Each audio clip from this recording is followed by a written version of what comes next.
নমস্কাৰ মৰমৰ ছাত্ৰ ছাত্ৰীসকল, মই তোমালোকৰ ৰিকুৱেষ্টত পুনৰবাৰ আজি এটা ভিডিঅ' কৰিব ওলাইছিলোঁ।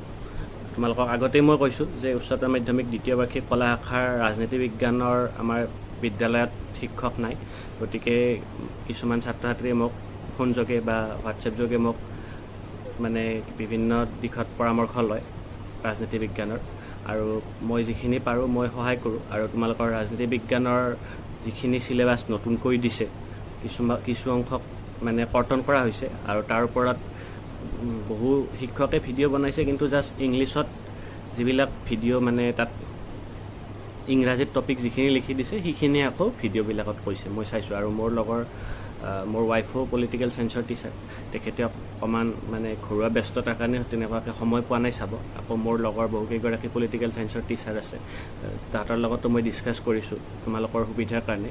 চানুমণি বুলি তাইও কথাখিনি ঠিকেই বনাইছে, কিন্তু তোমালোকক ইয়াত কিছুমান কথা ক'বলগীয়া আছে মোৰ। মই যদিও হিষ্ট্ৰী টিচাৰ, মই পলিটিকেল ছায়েন্স খুবেই মই পচন্দ কৰোঁ। মোৰ ফাৰ্ষ্ট চইচ আছিলে পলিটিকেল ছায়েন্স। আৰু তোমালোকৰ কাৰণে এইখন কিতাপৰ মই কথা কৈছিলোঁ, দুৰ্গা জামান বৰুৱা, এইখনৰ পৰাই জেনেৰেলি মই নোটছ বনোৱাৰ কাৰণে তোমালোকক পঢ়িব দিছিলোঁ, কাৰণ এইখনত অকণমান সহজকৈ আছে। আৰু তাৰপিছত যিখন টেক্সট বুক সমসাময়িক বিশ্ব ৰাজনীতি বুলি আছে, এইখনো মই চিলেবাছখিনি তোমালোকক ভালদৰে উলিওৱাৰ কাৰণে মই মানে আজি ষ্টুডেণ্টৰ পৰা ৰাখিছিলোঁ। কিন্তু মই দেখিছোঁ যে যিটো তোমালোকৰ পলিটিকেল ছায়েন্সৰ দুটা পাৰ্ট আছে, সমসাময়িক বিশ্ব ৰাজনীতি আৰু স্বাধীনোত্তৰ ভাৰতৰ ৰাজনীতি বুলি দুটা পাৰ্ট আছে। প্ৰথম পাৰ্টটো মানে অকণমান কনফিউজিং আছে, টপিকবিলাক ইংৰাজীত দিছে যদিও মই ভালকৈ চাই কেনে তাত মানে মিলাই চাইছোঁ, সেইমতে ইংৰাজীত যেনেকুৱাকৈ দিয়া আছে তাত দুয়োখন কিতাপতে মই প্ৰথমতে ভাবিলোঁ যে ৰেফাৰেঞ্চ বুকখন মানে যিহেতু ৰেফাৰেঞ্চ টাইপৰ হয়, দুৰ্গা জামান বৰুৱা অলপ চিৰিছে পঢ়ি চিৰিছোঁ। চ' যি নহওক, ইখনত যিহেতু মানে ভাবিছিলোঁ নাই, মই সেইকাৰণে ষ্টুডেণ্ট এটাৰ পৰা সমসাময়িক বিশ্ব ৰাজনীতিখন লৈ চালোঁ। তাতো ঠিক তেনেকুৱাকৈ পাৰ্ট এৰ কথাবিলাক পইণ্ট ৱাইজ যেনেকুৱাকৈ চিলেবাছত দিয়া আছে নাই। আৰু মই বেছি সমালোচনা আগতেও কৰিছোঁ যে তেনেকুৱাকৈ দিলে অকণমান অসুবিধা হয়, আৰু মই তোমালোকৰ সুবিধাৰ কাৰণে মই CBSEৰো কি চিলেবাছ কৰ্তন কৰিছে সেইখিনি মই চালোঁ। CBSEত ডাইৰেক্ট 3টা চেপ্টাৰ মানে প্ৰথম পাৰ্টৰ নোহোৱা কৰিছে, ছেকেণ্ড পাৰ্টৰ 2টা নে 3টা চেপ্টাৰ নোহোৱা কৰিছে, ডাইৰেক্ট নোহোৱা কৰি দিছে, চেপ্টাৰকেইটা নালাগে বুলি কৈছে। তেনেকুৱা হ'লে অকণমান সুবিধা, কাৰণ ইয়াত তোমালোকে কিতাপৰ পৰা বাছি উলিয়াব লাগিব কোনখিনি নালাগে। তাৰোপৰি ফাৰ্ষ্ট পাৰ্টটোৰ যিহেতু মানে অলপ কনফিউজিং হৈ আছে, মই যিহেতু তোমালোকৰ চৰকাৰীভাৱে ৰাজনীতি বিজ্ঞানৰ শিক্ষক নহয়, গতিকে মই তোমালোকক ময়ো প্ৰথমতে পাৰ্ট 2 মানে ছেকেণ্ড পাৰ্ট স্বাধীনোত্তৰ ভাৰতৰ ৰাজনীতিৰ ওপৰত মই তোমালোকক মানে চিলেবাছখিনি প্ৰথমতে দিম। আৰু তোমালোকে নাভাবিবা যে মই তোমালোকৰ পৰা নাই, মই পাৰ্ট A তোমালোকে দেখিছা চাগে, পাৰ্ট A বুলি এনেকুৱাকৈ চিলেবাছখিনি মই লিখি লৈছোঁ, আৰু পাৰ্ট Bখিনি তলত লিখি লৈছোঁ কোনখিনি পৃষ্ঠাৰ পৰা কোনখিনিত আছে। কিন্তু পাৰ্ট Aখিনি মই দুদিনমান দেৰিকৈ তোমালোকক দিম, কাৰণ মানে বাকী পলিটিকেল ছায়েন্সৰ মানে শিক্ষয়িত্ৰীয়ে যদি অকণমান মানে তেওঁলোকে কিবা দিহা পৰামৰ্শ দিয়ে, তাৰপিছত মই ভিডিঅ'টো তোমালোকৰ সুবিধাৰ কাৰণে দিম। আৰু তোমালোকক মই সাধাৰণতে পুনৰবাৰ কৈছোঁ যে তোমালোকে নোটছৰ কাৰণে এইখনত অকণমান বাক্যবিলাক সহজকৈ আছে। দুৰ্গা জামান বৰুৱা যিখন কিতাপ, শৰ্মা জামান বৰুৱা এইখনত নোটছখিনি অকণমান লিখাত সুবিধা হয়, আৰু এইখনত ডিটেইলছ আছে যদিও ইয়াতে কিছুমান মানে কি হয়, ছাইডত কাৰ্টুন আছে, কিছুমান কথা তুমি মোকতো বুজিলানে তেনেকুৱাকৈ কথাখিনি আছে। মানে অকণমান মই প্ৰথমতে দিগদাৰী পাইছিলোঁ, কিন্তু আজি মই তোমালোকৰ চিলেবাছখিনি চাবৰ কাৰণে আনি পঢ়ি চালোঁ, প্ৰায়খিনি মানে বুজি পাই ঠিকেই আছে। আৰু প্ৰশ্নত কিন্তু টেক্সট বুকৰ পৰাহে প্ৰশ্নবিলাক, মানে কিছুমান টাৰ্ম টেক্সট বুকৰ পৰাহে দিয়ে। আৰু তোমালোকৰ সুবিধাৰ কাৰণে মই দ্বিতীয় পাৰ্টত কি নালাগে মই তোমালোকক জনাম। আৰু মই ইয়াতে পৃষ্ঠা নাম্বাৰ ক'ম, মোৰ এইখন অকণমান পুৰণি কিতাপ, গতিকে পৃষ্ঠা নাম্বাৰটো অকণমান সাল সলনি হ'ব পাৰে, গতিকে তোমালোকে মিলাই ল'বা। কিবা বুজি নাপালে মোক কমেণ্ট যোগে জনাবা, হোৱাটছএপ যোগেও মোক জনাব পাৰিবা। ডেছক্ৰিপশ্যনত মোৰ হোৱাটছএপ নাম্বাৰ দিয়া থাকে। আৰু আশা কৰোঁ তোমালোকে মোৰ ভিডিঅ'টো লাইক, কমেণ্ট আৰু শ্বেয়াৰ কৰিবা তোমালোকৰ মতামতবিলাক। পাৰ্ট A মই সদ্যহতে মানে যদিও মই উলিয়াইছোঁ পাৰ্ট A বুলি, কোনখিনি পৃষ্ঠাত কি আছে তোমালোকে দেখিছা চাগে, পৃষ্ঠাৰ নাম্বাৰবিলাকো দেখিছা, কিন্তু অকণমান কনফিউজিং কাৰণে মই দুদিনমান পিছত তোমালোকক দিম। কালি মোৰ লগত আলোচনা কৰিব বুলি কৈছে ৰাজনীতি বিজ্ঞানৰ শিক্ষয়িত্ৰী কেইগৰাকী মানে, গতিকে মই এইখিনি পিছত দিম। আৰু পাৰ্ট B যিখিনি আছে স্বাধীনোত্তৰ ভাৰতৰ ৰাজনীতি, তাত একদম সহজ, যিখিনি ইংৰাজীত দি মানে তোমালোকৰ চিলেবাছত যিখিনি ডিলেটেড টপিক বুলি দিছে সেইখিনি ডাইৰেক্ট পইণ্ট ৱাইজ লিখাই আছে। গতিকে মই পৃষ্ঠাখিনি মই ধুনীয়াকৈ লিখি উলিয়াইছোঁ, আৰু তোমালোকে তোমালোকৰ সুবিধাৰ কাৰণে তোমালোকৰ পৃষ্ঠাটো অকণমান সাল সলনি হ'ব পাৰে, কাৰণ মোৰ এখন অকণমান নিউ এডিশ্যনৰ কিতাপত চেঞ্জ হ'ব পাৰে। তথাপি মই চাইছোঁ যে প্ৰথম যিটো পাৰ্ট বিৰ প্ৰথম অধ্যায় আছে তাত চেপ্টাৰ 1ত মোৰ কিতাপত 169 পৃষ্ঠা হ'ব, তোমালোকৰ কিতাপত অলপমান 1-2 পৃষ্ঠা সাল সলনি হ'ব পাৰে। তোমালোকক মই কৈছোঁ 169 পৃষ্ঠাত যিটো আছে তলৰ ফালে আছে, মানে প্ৰথম অধ্যায়টো আৰম্ভ য'ত হৈছে তাৰ তলৰ ফালে আছে, মই দেখাই দিছোঁ ভাৰতৰ প্ৰথম 3টা সাধাৰণ নিৰ্বাচন বুলি আছে। এইখিনি নালাগে 172 পৃষ্ঠাৰ প্ৰথম ভাগলৈকে, ইয়াত ভিতৰত আছে প্ৰথম, দ্বিতীয় আৰু তৃতীয়টো আছে।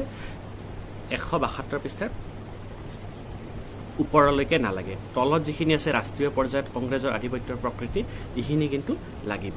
তাৰপিছত দ্বিতীয় অধ্যায়ত কোনখিনি নালাগে, মই তোমালোকে দেখিছা বোধহয়, মই যিখিনি নালাগে ইয়াত 2020-21 বুলি লিখি দিছোঁ।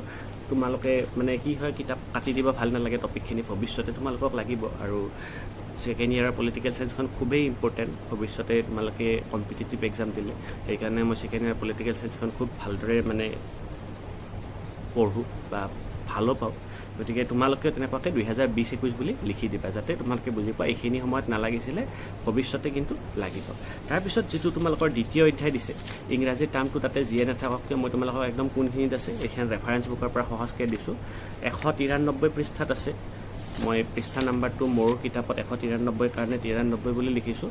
ইয়াতো ধুনীয়াকৈ দিয়া আছে, তোমালোকক মই দেখাই দিছোঁ, টপিক ৱাইজ দিয়া আছে। এটা দুটা পৃষ্ঠা সাল সলনি হ'ব পাৰে। নেহেৰুজ এপ্ৰ'চ টু নেশ্যন বিল্ডিং, জাতি নিৰ্মাণৰ প্ৰতি নেহেৰুৰ দৃষ্টিভংগী যিখিনি আছে, এইটো প্ৰায় এটা পেজ আৰু অকণমান 194 পৃষ্ঠাৰ লাগিব।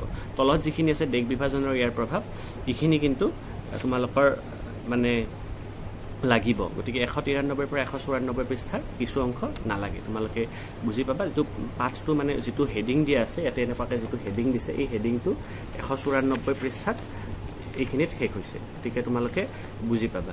তাৰপিছত তৃতীয় অধ্যায় যিটো আছে 217 পৰা 218 পৃষ্ঠালৈকে নালাগে। চ' মোৰ কিতাপত 217 পৃষ্ঠা হৈছে। ইয়াতে টপিকটো ইংৰাজীত চিলেবাছত দিয়া আছে, তোমালোকক মই লাগে যদি দিব পাৰিম, তোমালোকে কোনোবাই যদি পোৱা নাই। কিন্তু আমাক যিহেতু তোমালোকে অসমীয়া মিডিয়ামৰ ছাত্ৰ ছাত্ৰী, অসমীয়াত কোনখিনি নালাগে তোমালোকে বুজিব লাগিব। আৰু বহুত ষ্টুডেণ্টে মানে মোক কমেণ্ট কৰি আছে, ছাৰ একো বুজি পোৱা নাই। আৰু মই বেলেগ যিকেইটা ভিডিঅ' চাইছোঁ তাতো বহুত মানে ষ্টুডেণ্টে কমেণ্ট দিছে বেলেগ টিচাৰৰ ভিডিঅ'ত, একো বুজি পোৱা নাই, একো বুজি পোৱা নাই, কোনখিনি নালাগে, কিতাপৰ পৰা কোনখিনি নালাগে, সেইটো প্ৰশ্নই আচল। গতিকে তোমালোকক ময়ো দেখাই দিছোঁ ভালদৰে। বাকী বহুত ভিডিঅ'ত মই মানে তেনেকুৱাকৈ দেখা নাই।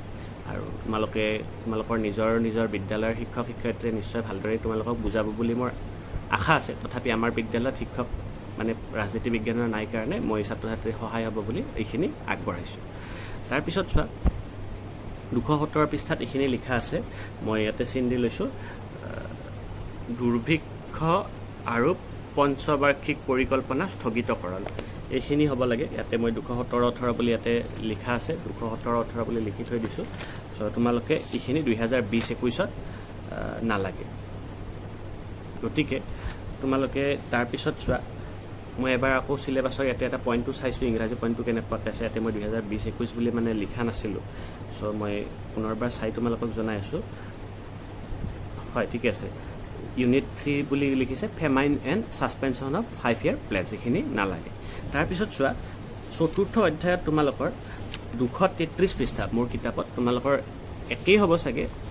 মই বেলেগ এগৰাকী শিক্ষাৰ্থীৰ ভিডিঅ'ত মানে অকণমান চাইছোঁ, ভালদৰে গম পোৱা নাই, পৃষ্ঠা নাম্বাৰখিনি তাত ধৰিব নোৱাৰি। তথাপি মানে যিখিনি মই বাছি লৈছোঁ ঠিক তেনেকুৱাকৈ তেওঁ বাচিছে। হয়, 233-ৰ পৰা 233-ৰ শেষৰ ফালে, মানে 233 পৃষ্ঠাৰ তলৰ ফালে আছে 235 পৃষ্ঠাৰ মাজভাগলৈকে হ'ব। ইয়াতে মই লিখি দিছোঁ, তোমালোকে দেখিবা। 1 মিনিট লিখি দিছোঁ, 233 লাষ্ট বুলি ইয়াতে লিখিছোঁ। এনেই মই বুজি পোৱাকৈ লিখিছোঁ, 233-ৰ পৰা 235 চেপ্টাৰ, এইটো 4 নম্বৰ চেপ্টাৰ, মানে লাষ্টৰ ফালে আছে 233 পৃষ্ঠা। তেনেকুৱাকৈ মই লিখি লৈছোঁ। ইয়াতে ধুনীয়াকৈ দিছোঁ 2020-21 বুলি মই ইয়াতে তোমালোকৰ কিতাপৰ ছাইডত ইয়াতে লিখি দিছোঁ, যাতে তোমালোকৰ কিতাপতো এনেদৰে লিখি দিব পাৰা। তাৰপিছত ইয়াতে 235 পৃষ্ঠালৈকে নালাগে। তাৰপিছত যিটো আমাৰ নেক্সট চেপ্টাৰ 5 হ'ব, চেপ্টাৰ 5ত কিছু অংশ আমাক নালাগে ইয়াত মোৰ কিতাপত 252 পৃষ্ঠাত আছে তোমালোকৰ কিতাপত কিমান পৃষ্ঠাত হয় চাই ল'বা ইয়াতে মই দেখাই দিম মোৰ কিতাপৰ পৰা যেটো জৱাহৰলাল নেহৰুৰ মৃত্যুৰ পিছত যিখিনি মানে প্ৰত্যাহ্বান আহিছিল সেইখিনি নালাগে বুলি কৈছে ইয়াতে পলিটিকেল সাকসেছন আফটাৰ নেহৰু সো ইয়াতে তোমালোকৰ কিতাপখনত ধুনীয়াকৈ দিয়া আছে 252 পৃষ্ঠাত তোমালোকে দেখিছা চাগে ইয়াতে মই 2020-21 বুলি সাইডত লিখি থৈছো তাতে তোমালোকৰ কিতাপত লিখি সোনকালে বুজি পায় এইখিনি নালাগে বুলি আৰু এইখিনি হেডিংটো 254 পৃষ্ঠালৈকে প্ৰায় আছে গতিকে মই ইয়াতে 252 পৰা 254 পৃষ্ঠালৈকে নালাগে বুলি ডাইৰেক্ট দিছো তোমালোকৰ উলিয়াওতে সহজ হ'ব নহলে হেডিংটো খপককে তোমালোকে বিচাৰি নাপাব পাৰা বা ইংৰাজীখিনি খপককে বুজি নাপাব পাৰা অসমীয়াত সিলেবাছত সেইকাৰণে তোমালোকক মই পৃষ্ঠা নাম্বাৰটো দি দিছো তাৰ পিছত এই চেপ্টাৰটোত আকৌ অকমান অলপ নালাগে 261 পৃষ্ঠাৰ পৰা 262 পৃষ্ঠাৰ কিছু অংশ নালাগে সো ইয়াতে গৰিবী হটাও বুলি ইয়াতে তোমালোকৰ সিলেবাছত ইংৰাজীত দিছে পলিচিছ অফ গৰিবী হটাও তোমালোকে ইংৰাজীত খপককে অসমীয়াটো বুজি নাপাব পাৰা গতিকে ইয়াতে 261 পৰা 261 পৃষ্ঠাৰ তলৰ ফালে আছে 262 পৃষ্ঠাৰ মাছ ভাগলৈকে আছে অকমান কথা যেটো হেডিংটো য'ত শেষ হৈছে তোমালোকে চালে গম পাবা মই ইয়াতে লিখা আছে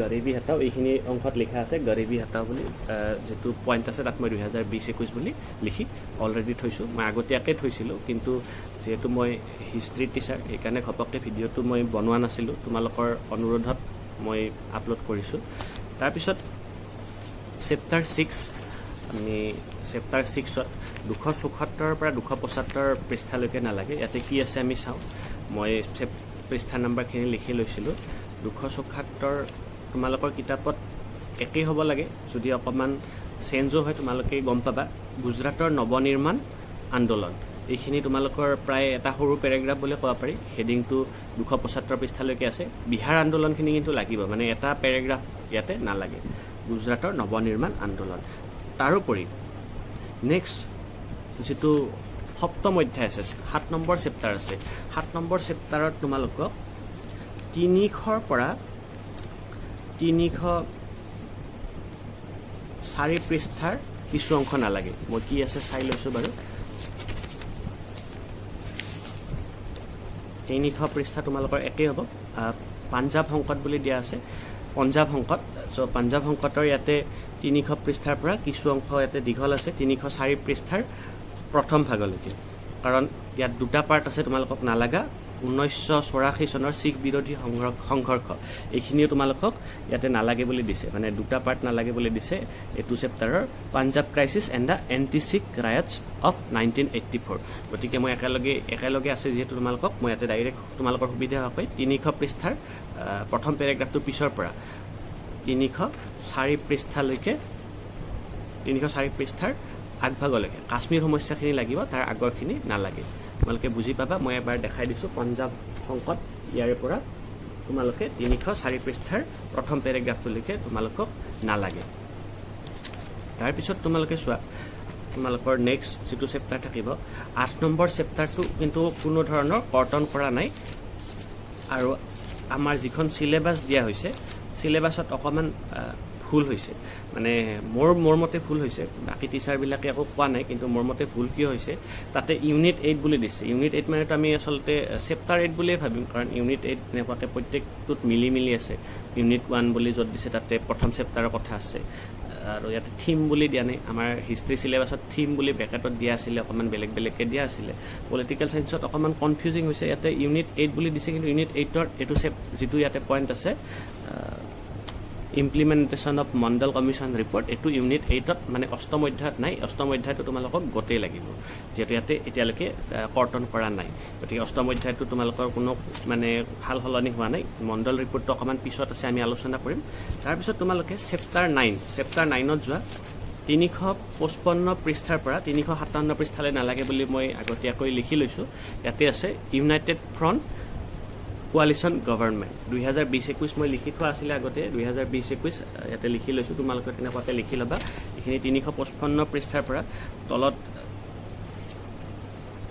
ইয়াতে কি নালাগে মই পুনৰবাৰ কৈছো UFN NDA গভৰ্ণমেণ্টছ তাৰে তলৰ যেটো আছে নেশ্যনেল ডেমক্ৰেটিক এলায়েন্স গভৰ্ণমেণ্ট এইটো নালাগে একেলগে আছে 355 পৰা সেই কাৰণে মই কৈছো তোমালোকক 357 পৃষ্ঠাৰ প্ৰথম ভাগলৈকে 357 পৃষ্ঠা তলৰখিনি কিন্তু লাগিব মৰ্চা চৰকাৰৰ বৈশিষ্ট্য এইখিনি লাগিব ইয়াতে অকল তোমালোকৰ 355ৰ প্ৰথম যেটো হেডিং আছে প্ৰথমতে তাৰ পিছত আছে NDA নেশ্যনেল ডেমক্ৰেটিক এলায়েন্সৰ চৰকাৰ তাৰ পিছত 2004 চনৰ লোকসভা নিৰ্বাচন এইখিনি নালাগে 357 পৃষ্ঠাৰ আৰম্ভণিলৈকে নালাগে তাৰ পিছত 10 নম্বৰ যেটো তোমালোকৰ 10 নম্বৰ অধ্যায় 375 পৃষ্ঠাৰ পৰা 376 পৃষ্ঠালৈকে নালাগে 375 পৃষ্ঠাত কি আছে মই চাই দিছো তোমালোকক ইয়াতে লিখা আছে অযোধ্যা বিবাদ সো অযোধ্যা বিবাদটো নালাগে তোমালোকে নিশ্চয় জানা এতিয়া ৰাম মন্দিৰ হ'ল অযোধ্যাত আগতে এই ৰাম মন্দিৰক কেন্দ্ৰ কৰি বহুত সংঘৰ্ষ হৈছিল অযোধ্যা বিবাদ বুলি এটো টপিকটো ইম্পৰ্টেন্ট আছিল কিন্তু কিয় জানো নোহোৱা কৰিলে নাজানো তাৰ পিছত গোৰ্ধাৰা কাণ্ড আৰু গুজৰাটৰ মুছলমান বিৰোধী সংঘৰ্ষ একেলগে আছে এটাৰ পিছত এটা গতিকে মই ইয়াতে ডাইৰেক্ট 375 ৰ পৰা 376 পৃষ্ঠাখিনি নালাগে বুলি কৈছো তোমালোকে হেডিংটো কিন্তু মনত ৰাখিবা সিলেবাছত হেডিংটো দিয়া আছে Ayodhya dispute and Gujarat crisis so এইখিনি কথা নালাগে আকৌ তোমালোকক নেক্সট তোমালোকৰ যেটো চেপ্টাৰ হ'ব ইয়াতে লিখা আছে 367 পৃষ্ঠাৰ পৰা 368 পৃষ্ঠা সো 367 পৰা 368 পৃষ্ঠাত আমাৰ কোনটো চেপ্টাৰ হয় মই চাই দিছো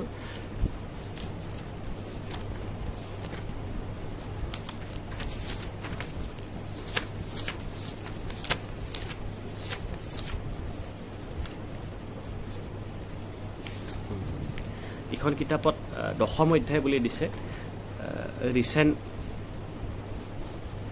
issues and challenges so তোমালোকৰ recent issues and challenges যেটো আছে so তাতে তোমালোকৰ 367 পৃষ্ঠাৰ পৰা 368 পৃষ্ঠাখিনি নালাগে যত মণ্ডল আয়োগৰ কথা আছে 367 পৃষ্ঠাত আছে তোমালোকে তলৰ ফালে দেখিবা 367 পৃষ্ঠাত মণ্ডল আয়োগৰ প্ৰতিবেদন কাৰ্যকাৰীকৰণ আৰু ইয়াৰ ফলাফল আৰু 368 পৃষ্ঠাত ইয়াৰ ফলাফললৈকে শেষ হৈছে গতিকে এইখিনি নালাগে তোমালোকে কিতাপখন চালে বুজি পাবা মই দেখাই দিছো এইখিনি অকমান কনফিউজিং আছিল কাৰণে মই এটা 2020-21 বুলি লিখা নাই এইখিনি কথা তোমালোকে দেখিব পাৰিছে চাগে গতিকে আমি এটা কথা গম পালো যে শেহতীয়া যিখিনি ঘটনাৱলী বুলি আছে দশম অধ্যায় বুলি যেটো আছে এই দশম অধ্যায়ৰ আমাক দুটা টপিক নালাগে ইয়াতে যদিও অযোধ্যা ডিসপিউট আৰু গুজৰাট ক্ৰাইসিস বুলি দিছে ইউনিট 10ৰ মণ্ডল আয়োগটো আসলতে ইউনিট 10তে পৰিছে ইয়াতে যদিও আমাৰ যিখন তোমালোকক ইংৰাজীত সিলেবাস দিছে তাত কিন্তু ইউনিট 8ত আছে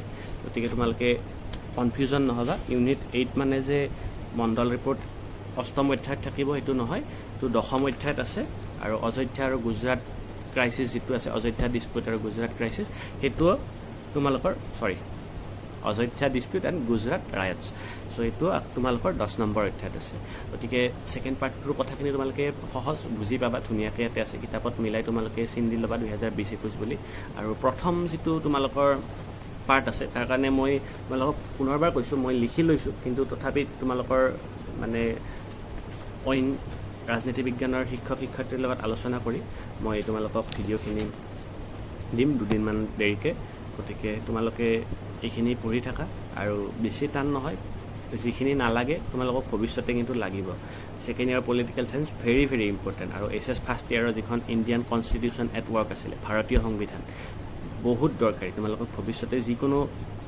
কম্পিটিটিভ এক্সামত লাগিব গতিকে তোমালোকে ভালদৰে পঢ়িবা নালাগা বুলি পৰীক্ষাত নালাগে কাৰণ তোমালোকে এতিয়া বাৰু অলপ প্ৰেছাৰ কমোৱাৰ কাৰণে নপঢ়া কিন্তু উচ্চতৰ মাধ্যমিক চূড়ান্ত বৰ্ষৰ পৰীক্ষা শেষ হোৱাৰ পিছত হলে তোমালোকে 1-2 মাহ যিখিনি ব্ৰেক পাবা তাতে পঢ়িবা আৰু মই পুনৰবাৰ কৈছো তোমালোকক যে মই হিষ্ট্ৰী টিচাৰ তোমালোকৰ সুবিধাৰ কাৰণে মই ভিডিঅটো বনাইছো কিবা বুজি নাপালে মোক কমেন্ট যোগে জনাবা ডেসক্ৰিপচনত মোৰ নাম্বাৰ আছে খবৰ কৰিব পাৰিবা ভালদৰে পঢ়া কাৰণ প্ৰশ্নখন সিলেবাসতে ইমানখিনি কনফিউজিং আৰু তোমালোকৰ প্ৰশ্ন কিবা ভুল হ'ব পাৰে গতিকে তোমালোকে শেয়াৰ কৰিবা ভিডিঅটো যাতে আমি কাউন্সিলৰ লগত আসাম হায়াৰ সেকেন্ডাৰী এডুকেশ্যন কাউন্সিলৰ লগত কথা পাতিব পাৰো এই বিষয়ত আৰু তেওঁলোকে আমাক কোনটো প্যাটাৰ্ন মানে কোৱেশ্চন প্যাটাৰ্ন কেনেকুৱা হ'ব আৰু কোনটো চেপ্টাৰৰ পৰা কোনটো ইউনিটৰ পৰা কিমান মাৰ্কস আহিব এইখিনি আগতীয়াকৈ দিয়ে প্ৰত্যেকখন সাবজেক্টতে বাকি সাবজেক্টতো তেনেকুৱাকৈ দিয়া নাই ইংলিছতো দিয়া নাই মই চাইছো মই ভিডিঅ' বনাই কৈছো স্বদেশ অধ্যয়নতো দিয়া নাই তেনেকুৱাকৈ তাৰ পিছত হিষ্ট্ৰীটো দিয়া নাই আৰু পলিটিক্যাল সায়েন্সতো তেনেকুৱাকৈ দিয়া নাই গতিকে ব্লুপ্ৰিন্ট সোনকালে দিয়াৰ কাৰণে মই এই ভিডিঅ'টোৰ জৰিয়তে চৰকাৰক আসাম হায়াৰ সেকেন্ডাৰী এডুকেশ্যন কাউন্সিলক অনুৰোধ জনাম এই ভিডিঅ'টো মই তেওঁলোকৰ সাইটতো শেয়াৰ কৰি দিছো প্ৰত্যেকটো ভিডিঅ'তে মই Assam higher secondary education council বুলি লোকেশ্যন দি আছো আৰু তেওঁলোকৰ তাত শেয়াৰ কৰি আছো মোক ইমেইল এটা দিছিলে পংকজ বৰঠাকুৰ ছাৰে। গতিকে তোমালোকৰ কোঅৰ্ডিনেটৰ অফ এক্সামিনেশ্যন, গতিকে যি নহওক কণ্ট্ৰলাৰ অফ এক্সামিনেশ্যন, তোমালোকৰ যি উচ্চতৰ মাধ্যমিক চূড়ান্ত বৰ্ষৰ পৰীক্ষা হয় সেই পৰীক্ষাৰ গোটেইখিনি তেওঁ চলায়। আৰু আশা কৰিম সোনকালে এটা আমি ইয়াৰ পৰা সমাধান পাম। তোমালোকে ভালদৰে পঢ়িবা, শুভেচ্ছা থাকিল। আৰু তোমালোকৰ সুবিধাৰ কাৰণে মই ভিডিঅ'বিলাক অলপ দেৰি কৰি হ'লেও মানে বনাওঁ। এটা 14 হৈছে, তোমালোকে পঢ়িবা, ভিডিঅ'টো কম্প্ৰেছ কৰি দিম আৰু লাইক শ্বেয়াৰ কৰি মোক উৎসাহ দিবা। ভাল লাগিব, তোমালোকৰো ভাল হওক, তাকে মই ভগৱানৰ ওচৰত প্ৰাৰ্থনা কৰিলোঁ।